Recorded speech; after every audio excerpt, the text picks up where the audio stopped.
یہودی جو تھے نا وہ سحری نہیں کرتے تھے، سحری کا نام و نشان نہیں تھا، روزہ رکھتے سحری نہیں کرتے۔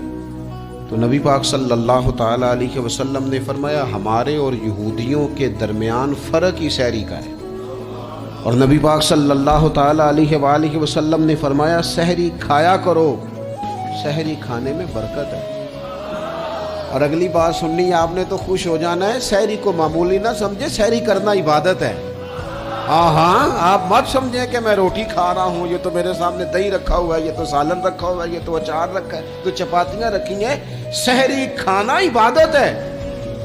آپ صبح اٹھے، آپ کی تو روٹین ہی اور تھی، تو 7 بجے کھاتے تھے، 9 بجے کھاتے تھے۔ یہ جو آپ صبح کھا رہے ہیں اٹھ کے سحری میں، اپنی مرضی سے تھوڑی کھا رہے ہیں، یہ تو کسی کے کہنے سے کھا رہے ہیں، یہ تو کسی کے بٹھائے بیٹھے ہیں۔ یہ جو سحری کا لنگر ہے یہ رب رسول کی رحمت کے ساتھ عطا ہوتا ہے، یہ کرم ہے، یہ اللہ رسول کے بٹھائے بیٹھے۔ کیا میرے رسول پاک صلی اللہ تعالیٰ علیہ وآلہ وسلم نے بات کھولی ہے، ترغیب و ترہیب میں حدیث ہے، اللہ کرے یہ کبھی چسکا لگ جائے، یہ والا مزہ آ جائے، تو پھر تو گھر میں دسترخوان نہیں بچھا ہوا ہوگا، پھر تو رنگ ہی کوئی اور ہوگا۔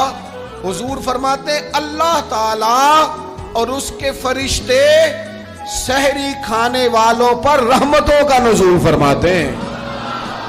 کھائی روٹی جا رہی ہے، پکا ہوا کھانا ہے، لیکن حضور فرماتے ہیں رب بھی رحمتیں فرما رہا ہے، اور اللہ کے حکم سے فرشتے بھی رحمتوں کا نزول